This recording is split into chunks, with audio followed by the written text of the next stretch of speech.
Audio Jungle. Audio Jungle.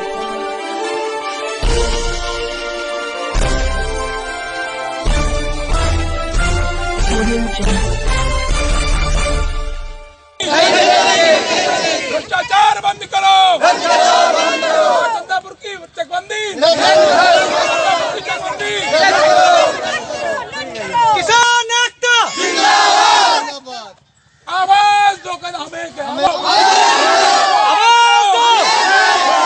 भ्रष्ट दलालों के, भ्रष्टाचार दलालों के, भ्रष्टाचार दलालों के क्यों आए हैं? क्या कलेक्टर में हम चकबंदी विभाग के अंतर्गत में आए हैं कि हमारे यहाँ चकबंदी माचंदापुर गांव में ये बड़ी धांधली तौर से हो रही है। चकबंदी के विषय में हमारे यहाँ लेखपाल कानून गो सेक्रेटरी यानी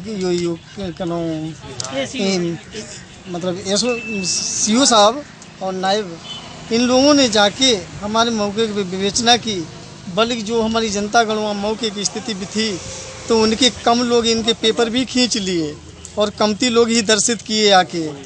और हमारे यहाँ सबसे ज़्यादा ही पैसा की लेन देन की बात है, करीब 5-6% ऐसे हैं जो मौजूदा प्रधान उसमें जो है सम्मिलित है और वही से उन लोगों को सपोर्ट किए बैठा है।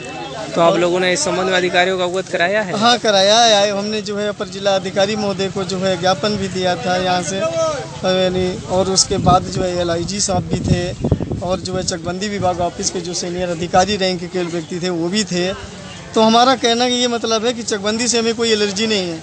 चकबंदी यदि होती है तो साफ़ सुथरे तौर से होना चाहिए।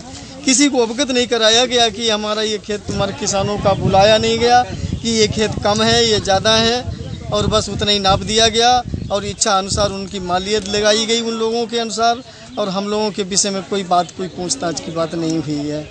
तो आप लोग यहाँ ये कितने लोगों का मामला है लगभग? ये करीब जो है सब 92 से लेके 95% तक अधिकांश गांव लगभग। हाँ। तो करीब 5-6% ऐसे लोग हैं जिन्होंने पैसे के दे देकर धांधली मचाए पड़े हैं, वो दबंगत लोग हैं। तो ये कौन लोग हैं? चकबंदी अधिकारी विभाग से हैं क्या? नहीं, वो गांव के लोग हैं। गांव के लोगों ने चकबंदी विभाग के जो अधिकारी हैं उन्हें पैसा ले दे के और अपने में शिफ्ट किया है। तो वो ऐसा क्यों कर रहे हैं? वो भाई अपनी ज़मीन बढ़वाना चाहते हैं, अपनी इच्छा अनुसार की ज़मीन अपने जो उनके अच्छे खेत थे उनके ऊपर जरीब भी नहीं डालने दी। ऐसे बहुत से गांव के अंदर ऐसे खेत हैं जिन पे जरीब ही लेखपाल नहीं डाली है। तो ये बात आपने अधिकारियों को अवगत कराई? हाँ, अधिकारियों को अवगत कराया। क्या आश्वासन मिला था? और LIG साहब ने भी कहा था कि अगर हमने एक सप्ताह जिस समय कलेक्टर पर्सन में हमने धरना प्रदर्शन किया था उस समय उन्होंने कहा था कि 1 सप्ताह के अंतर्गत में मुझे मोहलत दी जाए, 1 सप्ताह के अंतर्गत में हम इसकी जो है नए सिरे से इसकी फिर खोजबीन करेंगे। लेकिन हमारे पास कोई लोकेशन नहीं उसका पहुंचा, कोई हमारी सुनवाई नहीं हुई है।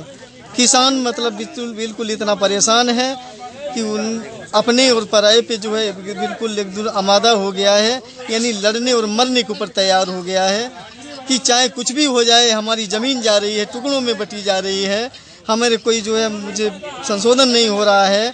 फिलहाल वो किसान इतना उलझ रहा है कि XYZ कुछ बात होती है तो उसके अधिकारी ही जिम्मेदार होंगे। तो आपका आगे का क्या प्लान है? अब आगे प्लान यही है कि अगर हमारा यहाँ कलेक्ट्रेट परिसर से हमारी अगर सुनवाई होती है, चकबंदी विभाग ऑफिस में होती है तो होती है, और नहीं तो अन्यथा हम योगीनाथ से ही जाएंगे। तो आप लोग यहाँ बताया जा रहा है कि आमरण अनशन पर बैठे हुए हैं? हाँ, तो अब की हमारी देखो सुनवाई कर दी जाए तो ठीक है, अच्छी बात है, और नहीं तो उसके बाद हमें मुख्यमंत्री योगीनाथ से जाना होगा। तो यहाँ आप लोग कब तक बैठेंगे? अब देखो उसके विषय में ये विचार कर रहे हैं कि कब तक वो लोग हमारी कितनी जल्दी सुनवाई कर रहे हैं, कितनी जल्दी नहीं कर रहे, लेकिन उम्मीद ये बनाए हैं कि जब तक वो लोग हमारी सुनवाई नहीं करेंगे तब तक हम अनशन पे बैठे रहेंगे। यदि सुनवाई ना होती आज तो नहीं होती है तो फिर उसके विषय में फिर कुछ सोचा जाएगा। गाय का राम तो कसाई का भी राम।